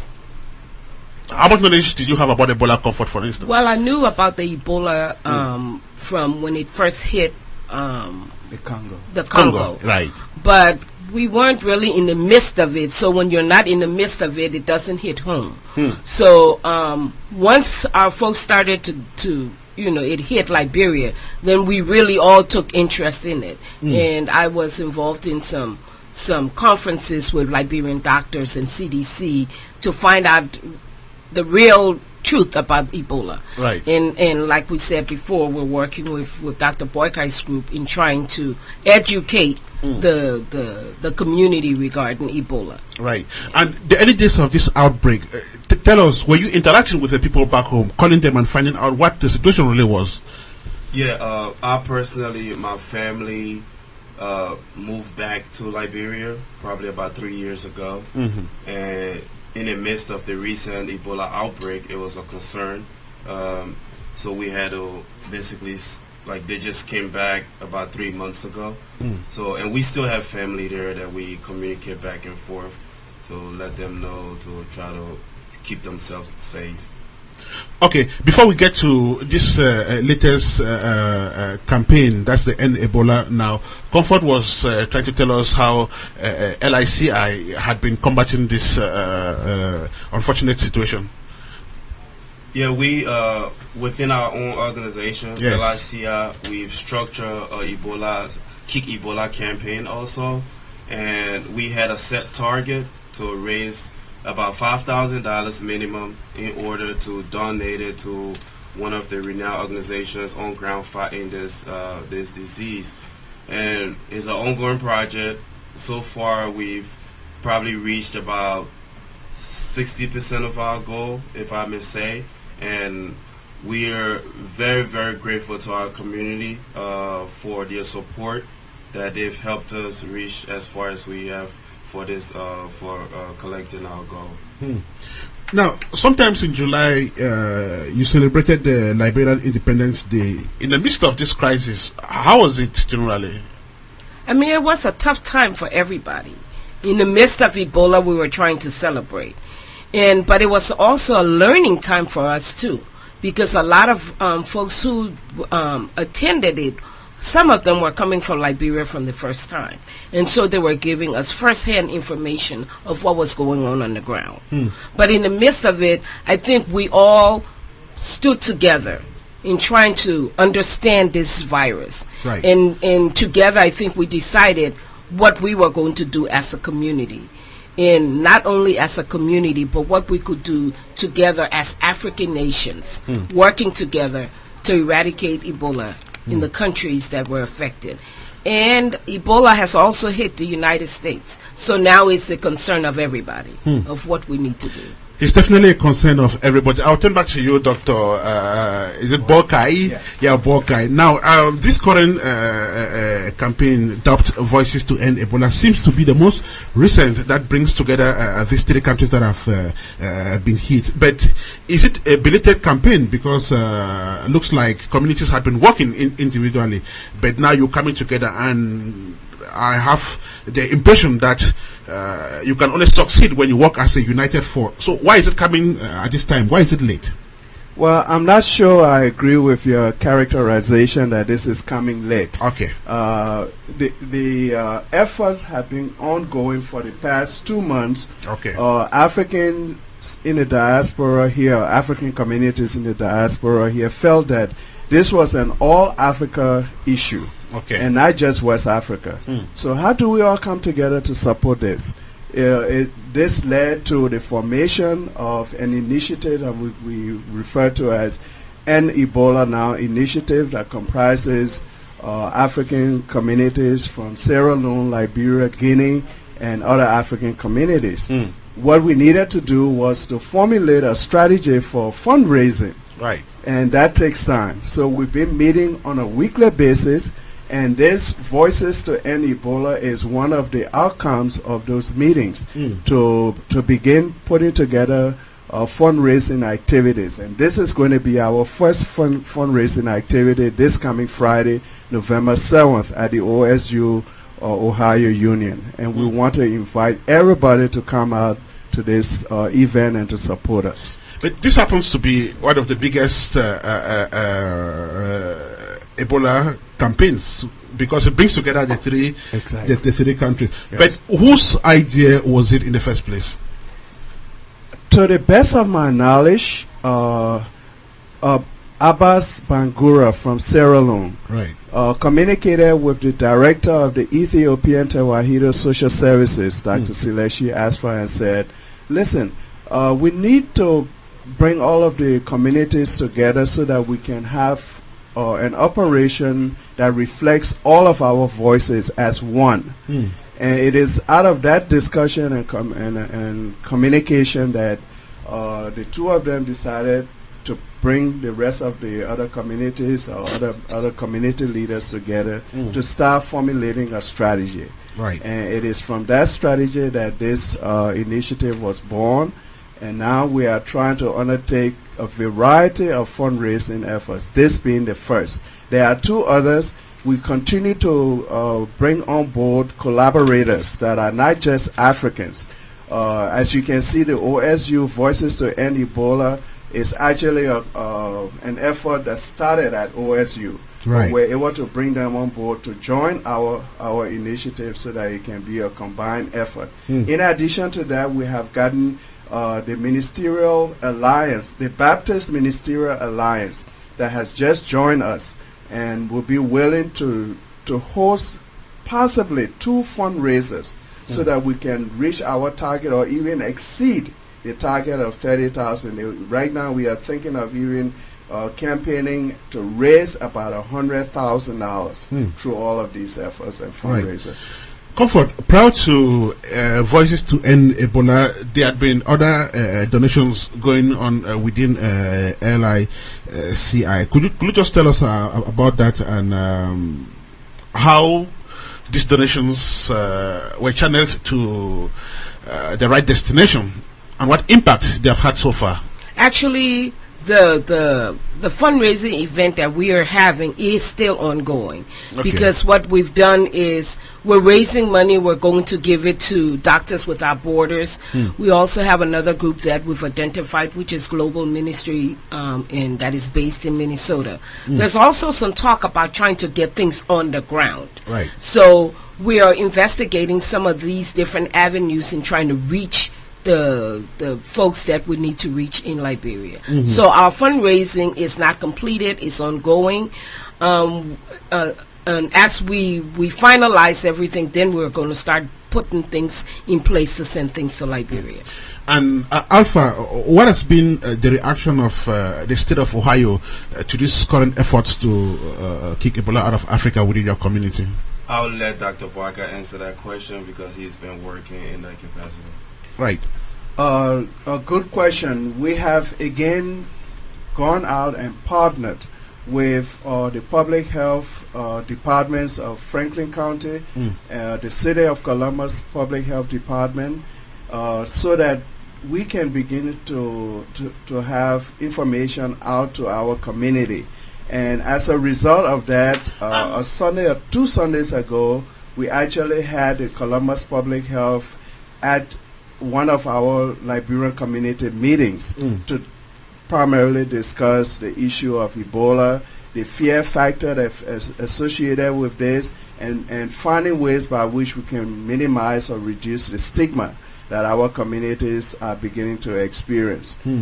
So we are in close collaboration with them on a weekly basis now. We are receiving updates through the CDC to us, from the CDC through the public health departments to our communities. So we are in close collaboration, and we hope that this collaboration will continue past Ebola. Right. In efforts like this, there's usually long-term and short-term goals. Could you just explain that to us? What are your short-term goals? Right now, the short-term goal is to focus the attention of our Central Ohio community on the need to help stop Ebola at its sources in West Africa. Right. And a big part of that is for us to support the effort by raising money to help the agencies and organizations that are supporting or working to stop Ebola. Long term, we want to continue to use this as an opportunity to bring unity among the African diaspora so that we can be a unified force for progress and for impact to our continent. The way we do that is to remain organized. Right. And beyond that, we want to be able to continue to put pressure or to seek support from our local and the national government, the federal government, for support to Africa so that these kinds of health issues do not come about and surprise everybody. There needs to be a long-term effort to reinvest in the healthcare systems of these countries so that they can handle these crises. Okay, we'll get back to you. Looks like there's somebody on the line. Let us find out if he's a listener. Hello? Hello? Yes, good afternoon. Yes, good afternoon, sir. Can you hear me? Yes, I can get you. Who is on the line, Hello? please? Yes. I need to speak to the person that handles the electric bill for the business here. Okay, we'll get back to that. That is an internal call. Okay, perhaps let me go back to Dr. Boikai. Now, any ordinary listener listening to us at this moment won't understand why the Ohio State University, why that partnership with OSU. OSU, as you know, is a very prominent institution, not only in the state of Ohio, but in the U.S. OSU represents a voice that is very powerful. It's one of the largest institutions in the U.S.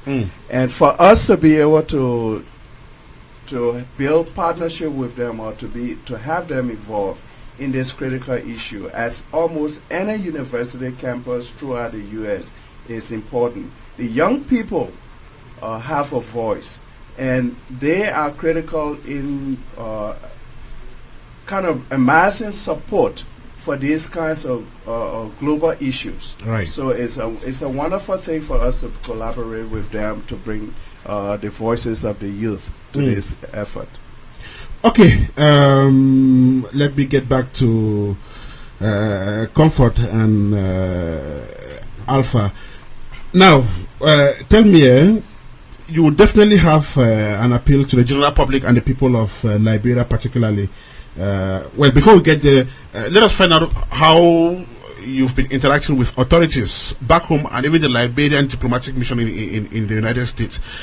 Has there been any talks going on between you as an organization and these competent bodies? I would say for our organization, what we've had in terms of the diplomats and individuals back home, we've had 2 town hall meetings in which one of them, the Liberian ambassador stationed here in the United States, His Excellency Souleyman, was here. So he was at the town hall meeting.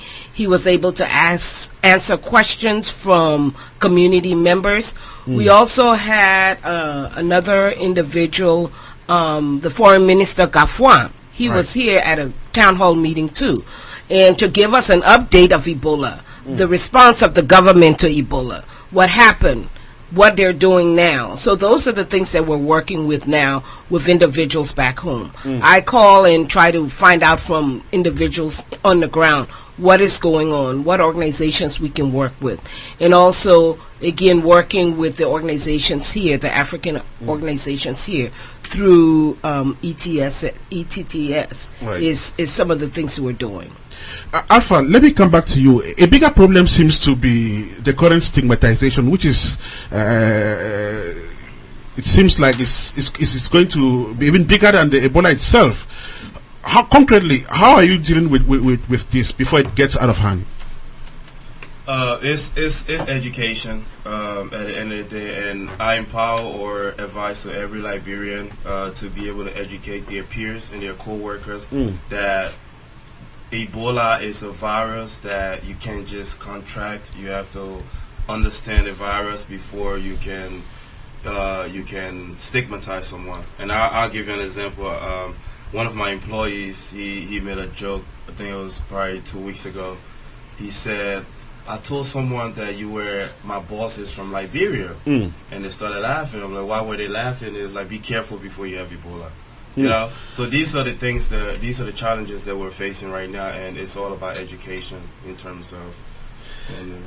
Right, you just said education is the key, but it has to be structured, because just telling your co-worker that Ebola is not, I beg your pardon, that Ebola is not a problem when you don't have it, it's not enough.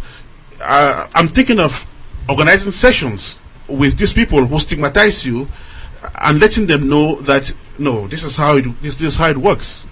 Just doing it informally, do you think it's going to be effective? It will be effective, but there are logistics involved, and that's why a big thank you to Dr. Boikai and the ATTS for organizing such a big awareness in the state of Ohio. And I'm pretty sure within their efforts there's some educational process as well. We've passed out pamphlets through the different community stores. Anything that's Ebola related, we've been passing it out. Now, in terms of organizing, there's a lot of logistics involved. Okay, Doctor, we'll come back to you. Time for us to run off with Comfort and Arthur, who have job imperatives. Comfort, one last word. What are you telling the people of Liberia and even your host community? I'm talking about the Americans living in Columbus. Well, we're giving them the information we get here from the health department of what we need, what they need to do to stay safe. In our community, we're doing exactly the same thing. Right. Ebola it's here, but it does not have to eradicate all of us. We need to think about it. We need to work together as a team to get the information out there. Like that, like Alpha saying, Dr. Boikai will continue to say, it is all about education. It's all about us working together. education for what Alpha just said. I too was in a meeting about a month ago, and they were talking about Ebola. And one of their concerns, because we work with the public all the time, Right. about all of these different people we're meeting. What are we supposed to do? But the efforts ETS and the public health department is doing is to get that information out there. Right. So that is what we're doing. Comfort, thank you so much for accepting this interview. We'll definitely find time to talk about it again because it's so vast. Alpha, before you go, could you just tell me, when you look at the future, do you see Ebola, being eradicated so soon? Our goal is to eradicate Ebola. It's going to take a global effort and a community-based grassroots effort in order to do that. But yeah, the future is bright. Are you satisfied with the global efforts being made so far to kick out Ebola? As far as I'm concerned, yes. There's always room for improvements. Right. But as far as I'm concerned, yes. Okay, I hope to have you again in the nearest future on this show as things evolve. Thank you so much for coming, and do have a fantastic rest of the day. Thank you. Okay, let's take some music then. We'll come back to Dr. Boikai and get to the last phase of this discussion. Perhaps we just run off with the producer of Main Business Heart, who too is about to leave. Now, tell us about the event on Friday. Where is it going to take place? What time? And what do you expect of the people coming there? I just invite the whole community to show up, and I pray and hope that we get the support of our community and other communities for this Saturday, the Main Business Heart in America release party, and it will be on 1072 Allen Creek Drive in Columbus, and tickets $15 with a DVD. So we hope everybody show up. Okay, we hope everybody is going to show up. Thank you so much, Kaikpai. We will find time again to have you on this show. You are also a musician, I must say. Thank you so much for making it to the show today. Do have a fantastic rest of the day, and thank you so much, Comfort. Thank you.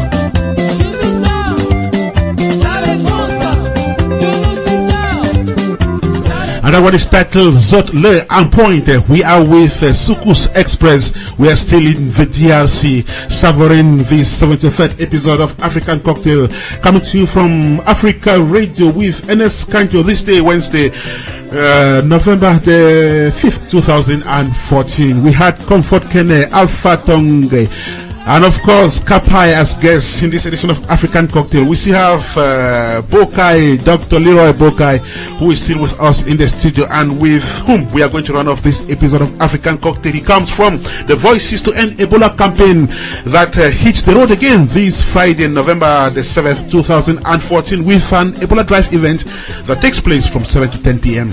at 1739 North High Street here in the city of Columbus.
Zukus Express, Zot Low and Point.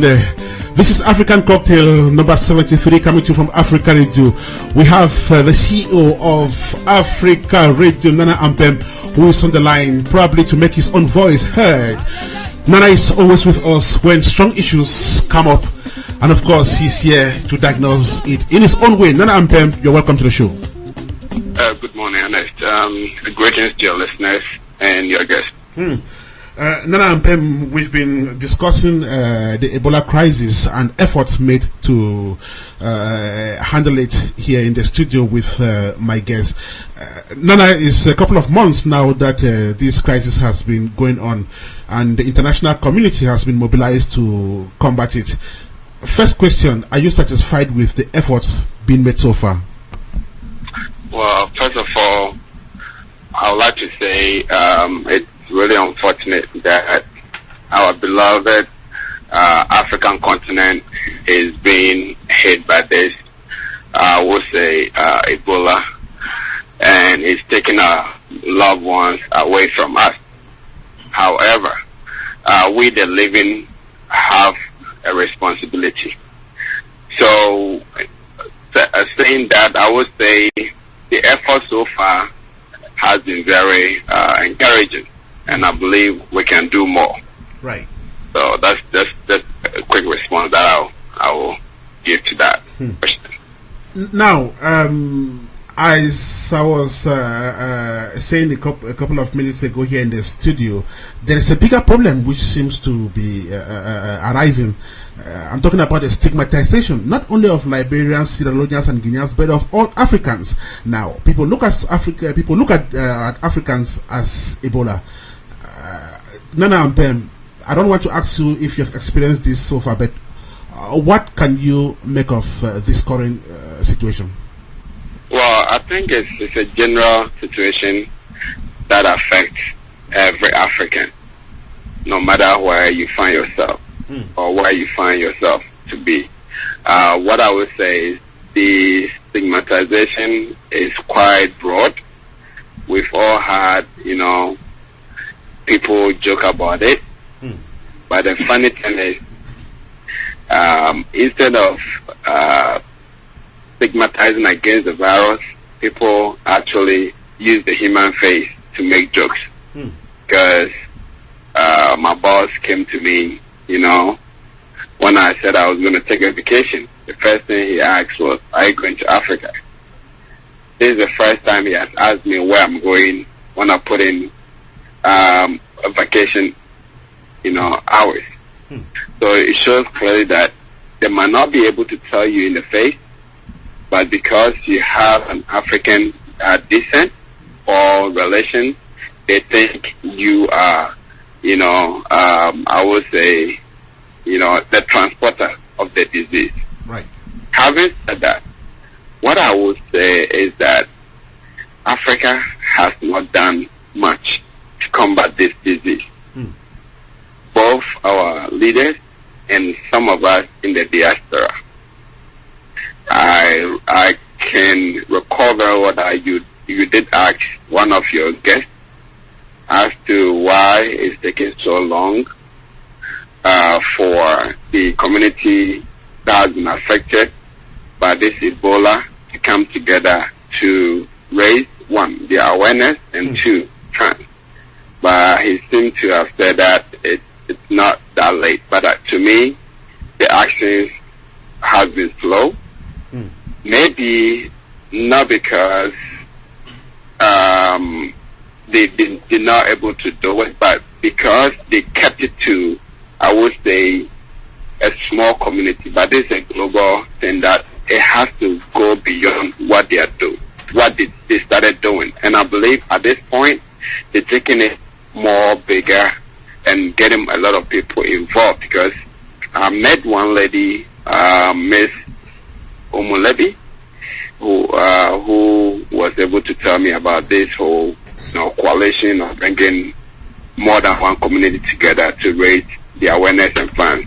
And I believe should have been the main focus from the beginning, but I believe they started it in their own way, trying to see if Liberians can do it on their own, Guinea can do it on their own, but it's beyond, the Ebola is now beyond, one community or one country. As I talk to you now, Ghana has not, recorded any Ebola yet, but the UN headquarters is being established in Ghana, which means that as a Ghanaian, I should be concerned. Right. But I believe the effort now, it's great. I like the idea of bringing more communities together so we can all raise funds. If we're able to stop Ebola in Liberia, in Sierra Leone, in Guinea, or any other affected country, right, I believe it will save the rest of African nations from, losing their loved ones, spending money, and all this stigmatization will stop. Now, let me come back to this now point. We're having it on a live scale that some of us from other countries can also put our weight behind. Now, Nana, you blame Africa for not being or for delaying this intervention. Now, there are three aspects I'm going to cite here. The first one is that the Ebola virus is so complicated to be understood. The second point is that it took Africa unaware. Then the next point is that it requires a lot of means, especially financial means, to be able to tackle this crisis. And Africa is not just Africa is not so powerful, enough to be able to have this means to combat Ebola. And with all of this, did you expect Africa to react so fast to this crisis? I would say yes. Africa has all it takes. And besides, when our politicians need money to go and do any project, what do? They go for loans to build a bridge, to build a school. We're talking about human lives here. Right.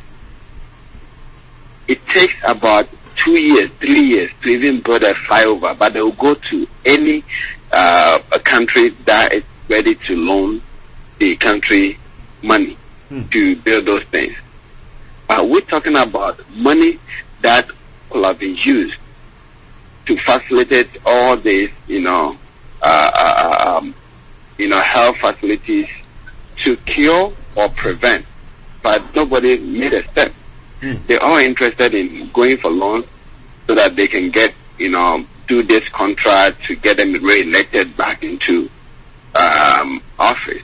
But I tell you, it takes human beings to vote for you. So if your people are dying, then what kind of government are you? Right. Very insensitive. That's what I'm talking about. Okay, Nana, let's run off this conversation with politics, because a lot of it has also been in the news. Last week, it was the demise of Blaise Compaore, former president of Burkina Faso, who got chased out of office because of an imminent constitutional change that was going to allow him run again. Then, on the heels of this, we had the military that took over. And people went back to the streets and said, no, this is not going to happen. So there is total confusion in that country. Nana, what is your analysis of all of this? Well, I mean, I'm just trying to be as reasonable as possible, but the law of karma says whatever you do will always come back to you. I don't want to put you back into history, but you know what Blaise Compaore did to, Thomas Sankara. Right. And it's about time that he also faces the same, but thanks he's been able to run away before his body will also be mutilated and dismembered by the way he did to Thomas Sankara. So I believe if we have something to do as a president, I think 27 years, some of us might be like 2 or 3 years. There's nothing that 27 years in office. If you really want to do it, you could have done it. 5 more years would do nothing to you. So it's about, African mentality. And it sometimes it's sad that people want to, hold on to power till they die. But I believe, wisdom doesn't lie in one person's brain or mind. So what has happened, I don't feel sorry for him.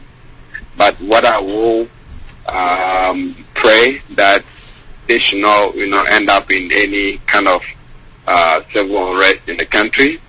If it's chased away, they should give the power to the people, let them go through democratically elections, and then see who will lead Burkina, because when it affects Burkina, the impact affects every African country, especially neighboring countries like Ghana or those countries around that's around the Burkina Faso country as a country, because economically it will put pressure on these neighboring countries, and this Ebola thing is something that we've been fighting. So what I want to say is I would like to say thank you to the brains behind this Stop Ebola campaign in Central Ohio, and we will, as a media entity, do what we can to create awareness and make people know what is going on and what's going to happen this weekend. We can all come and support the worthy cause, not just physical being, but financially, so that we can mobilize a lot of resources and logistics to help eradicate this pandemic disease that's deadly in Africa. Come and support, not just socially but financially, the voice of Nana Ampemde. And in this conversation with the CEO of Africa Radio. Nana Ampem, thanks so much. Thank you so much, and you have a wonderful day. Okay, a wonderful day to you, Nana Ampem. And I want to say thank you to Mrs. Omu Lebi from Sierra Leone for her support in raising funds and awareness about the Ebola in the city of Columbus. So to you, Mrs. Omu Lebi, I want to say thank you so much. We have Dr. Roy Boikai here in the studio, and we are doing the last phase of this conversation. Let's just have a piece of music, then we'll come back and run off with Doctor.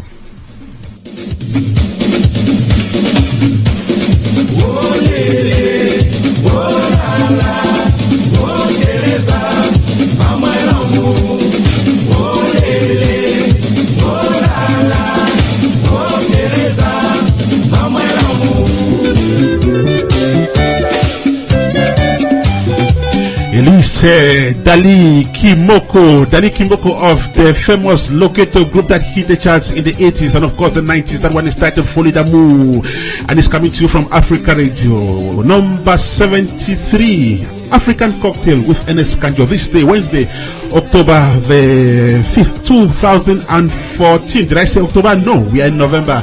And in 2 days, it will be time for us to dip our hands again deep in our pockets and support victims of the Ebola crisis through Voices to End Ebola, that is led by the Sierra Leonean, Liberian, and of course Guinean community here in Central Ohio. Okay, once again, for those of you just joining us, you're welcome on board. We're doing the last phase of African Cocktail. Listen to this, then we'll be right back.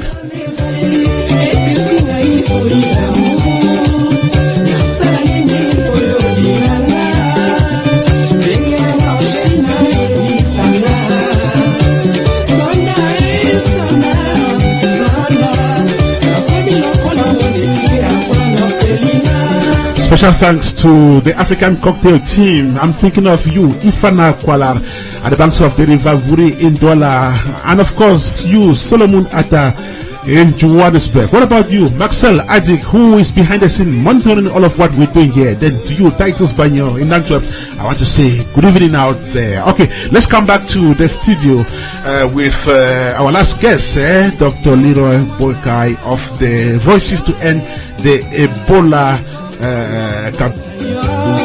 once again, you're welcome to this show, Doctor. Thank you.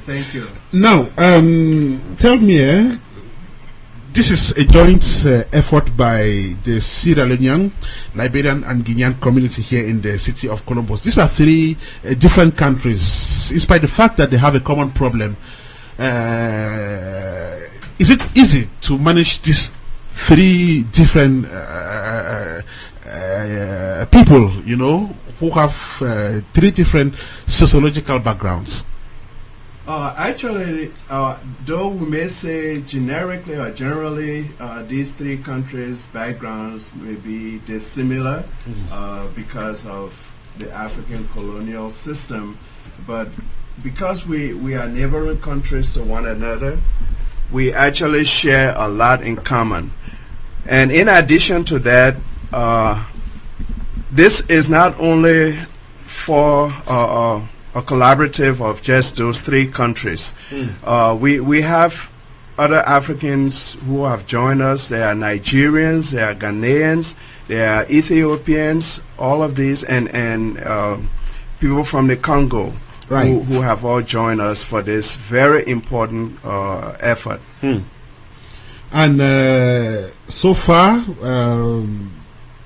what have you achieved so far with these Voices to End Ebola campaign? This is going to be the first outing, I guess. Yes, this is going to be the first fundraising effort. Okay. But prior to that, we have continued to bring in more and more partners to this effort. Right. We brought in the public health departments of Franklin County and the Columbus City public health departments. We've brought in people from OSU, and actually the Voices to End Ebola was an initiative that started, or an effort that started directly by students and people from OSU, and we're able to connect with them and have them join us so that this can be a unified effort. So we are bringing in more and more people on board. Has it been easy getting partners on board? It has been. One of the things about the generosity of spirit of the American people and those of us who are living here from the diaspora, it allows us to really come together very quickly in the times of crisis or in the times of these kinds of outbreaks. Right. And so we've not had much of a challenge really to have people participate in this because of the great need. Right. Now, we just have a listener here who wants to know if you've invited other countries, other nationals, especially from other West African countries. As I just stated, we have people who are working in this initiative from Ghana, from Nigeria, from the three affected countries, as well as people from the Congo and Ethiopia. We are continuing to ask for and bring in as many people who are willing to, or who see the need to get involved in this effort. Okay. And one of the groups that we just brought on board are the African American churches, the Baptist Ministerial Alliance, which comprises about 230 churches of Baptist churches in the Columbus area, have just joined in this effort. That is an interesting aspect of this whole thing, bringing in the churches. I understand the churches are going to mobilize material and even financial resources as well. But when we talk churches, we talk spirituality. What is the spiritual role of the church in this whole crisis? Well, one of the things they definitely can do is to bring a sense of healing and hope for people. The churches are known to be places of safe haven, and they also reach out to the most needy. So they come in from the spiritual side, trying to give people hope, praying for people, both from the Islamic and the Christian side, as well as helping to mobilize their members to financially donate and contribute to an effort that is challenging to the whole global community as this Ebola outbreak. Okay, we'll come back to you. We are about to run off this discussion. Time for me to say that the African Food Warehouse is known now to be the best African food at lowest price here in the city of Columbus. And there you can find your meat, fish, yam, plantain, beans, bread, and many more. So if you want to get to the African Food Warehouse, know that they open at 7 a.m. and close at 11 p.m. every day. So the African Food Warehouse is situated at 4376 Carl Road. 4376 Carl Road. Then you can call CC if you want to get there at 614-447-9001. 614-447-9001. African Food Warehouse. Shop all day. Okay. Let us talk about the events on Friday. We are just 2 days to go. Have you made enough sensitization, Dr. Leroy? This is one of the things we are striving to do. We are using social media, coming to radio stations like yours, and thanks so much for granting us this opportunity. And we are publicizing as much as we can to get our African communities here in Columbus to come out and support us. Right. So we're looking forward to everyone coming out to the Ohio Union this Friday at 7 p.m. for some great African music. We'll also serve some food, and we welcome everybody to come. It is free to enter. Just bring a donation to help us end Ebola in West Africa. So as a reminder, you're going to have music on the agenda, or what else are you going to have? You have some talks? We will have some testimonials. We have a medical person just presenting very briefly on the issue of Ebola, right, and how it spreads and so forth for public awareness. And then we'll have some individuals telling personal stories about their own experiences with relatives back home and how this has impacted their lives. And we'll have some of the students from OSU also speaking. Right. So everyone is invited. Americans, Africans? Yes. Okay. Everyone is invited. Right. And when they come there, what do you expect them to do concretely? We expect and hope that everyone will come prepared to make a huge contribution, donation, whatever you can afford. We are asking for, because this crisis is quite overwhelming and it requires a huge amount of resources, and we want to be able to support that. Right. So once these resources are tapped, what next? How are you going to channel them to the source? We have decided that the best way to channel resources to the source is to give the funds to the international organizations that are fighting Ebola. Right. And for us, we have chosen to work with Doctors Without Borders. And all the funds that we collect will be donated to them so that they can continue the very good work that they are doing to fight Ebola. So you don't have, when you do that, you don't have any issues with accountability. Exactly. Right. Exactly. And this is going to be the first outing. How often will events like this be coming up? We are hoping that before Thanksgiving, through the Baptist Ministerial Alliance, we are going to have another big fundraiser. Then there is another one following that before Christmas, that the initiative itself, End Ebola Now, plans to undertake. And so those are the two future events that we anticipate to have. Okay. And we will continue to ask for support from our Columbus and Central Ohio communities. Right. Now, before we end this interview, could you just mention some of the people you've been working with who have been very instrumental in this initiative?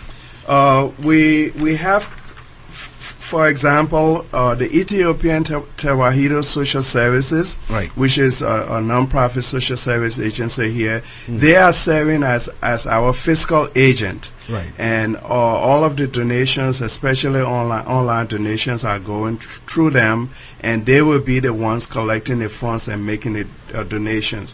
We also are in collaboration with the students especially EMIC, the Graduate Student Interest Group for Expressive Culture at OSU. They are the ones who initiated and will be the sole planners for the Voices to End Ebola. And we have the Baptist Ministerial Alliance collaborative to also join us. And we are seeking additional support and partnership with other agencies. As I mentioned earlier, we also have public awareness campaign through the Columbus Public Health and the Franklin Public Health Departments. And one of those will soon be having a PSA again on providing public awareness for this disease. Okay, thank you so much, Dr. Boikai, for making it into the studio of Africa Radio and telling us about the Voices to End Ebola. Before you go away, do you have any last word to the international community and, of course, the people of these 3 nations suffering from the Ebola disease? We want to let our countries that has been affected by this disease to know that we are in solidarity with them. Peoples around the world are in solidarity with you, and we as members of the African diaspora here in the U.S. are doing everything we can to ensure that support and aid come to those countries. And we thank the international community for their great effort to help end Ebola in West Africa. We and the international community are making every effort to make sure that everything is in order. So our hearts are with you. Thank you so much, Dr.